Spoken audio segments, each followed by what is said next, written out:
Well, Joe Biden has certainly alienated a lot of the United States. In fact, his popularity has collapsed in every single demographic group that pollsters track, except college-educated women, where he's more popular. Kind of weird.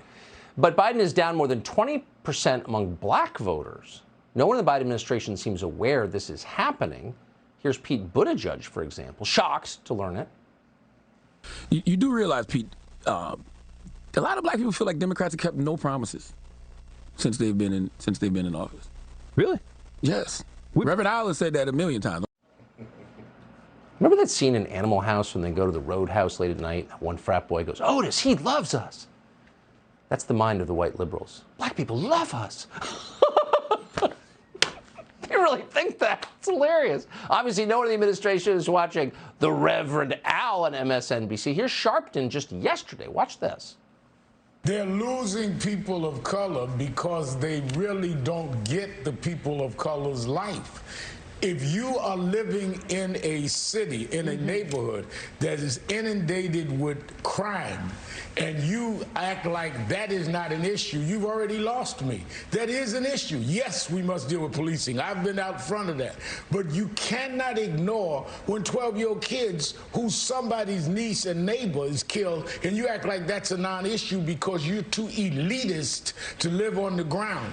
Many parts of this country, we need gas to go to work. These beltway elitists, these limousine liberals here in New York, don't live in the real world. Oh, so it turns out black people actually don't like being shot to death.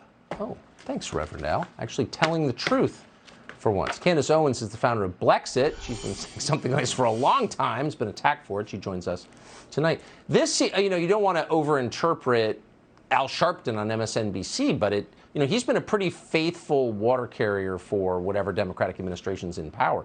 This seems a little weird that he's saying this. Certainly, and there's a lot going on here. First and foremost, Pete Buttigieg acting shocked. I completely disregard him all the time. He took a longer maternity leave than I did. I don't take him seriously at all. But Al Sharpton's interesting, and you're correct that we shouldn't misinterpret what he's doing here, because he wants us to believe that he's telling the truth, but in reality, what he's trying to do is save whatever clout he has left in Black America. This is actually a signal. It should be a marker for us for how bad things have gotten in Black America, right? Because Al Sharpton used to go around and he lies full-time to Black America about their circumstances. Even when he says, oh, out of touch the way Black Americans are living. You too, Al Sharpton. Yeah, you live in a $2.1 million penthouse in the Upper East Side, and that's just one of your homes. You have an over $3 million tax lien, last I checked, and you have to be making a ton of money to have a $3 million tax lien. Let's just be very clear on that, right? So he has no idea how Black Americans are living either.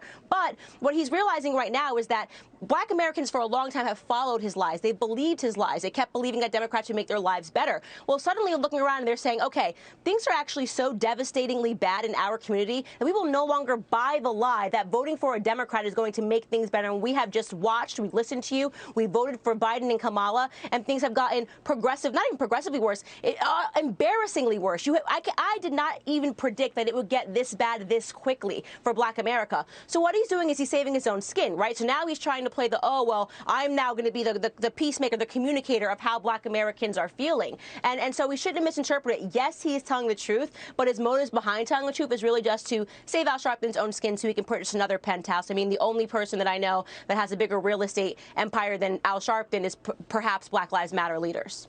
Wait, can I just ask you, a lot of the people who lecture us from some high moral pedestal don't pay their taxes, I've noticed. How do you wander around free with a $3 million tax debt? I mean, the rest of us kind of pay our taxes because we're afraid not to. Like, how does he get away with that? Right.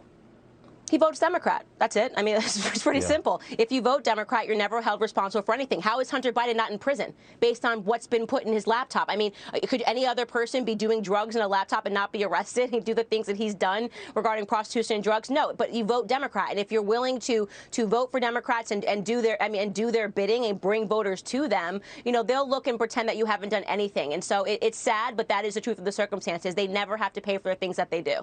Yeah, it's discouraging to those of us who pay our taxes. Honestly, it really is. Candace Owens, appreciate your clarity, as always. Thank you. Thank you. Hey, Sean Hannity here. Hey, click here to subscribe to Fox News YouTube page and catch our hottest interviews and most compelling analysis. You will not get it anywhere else.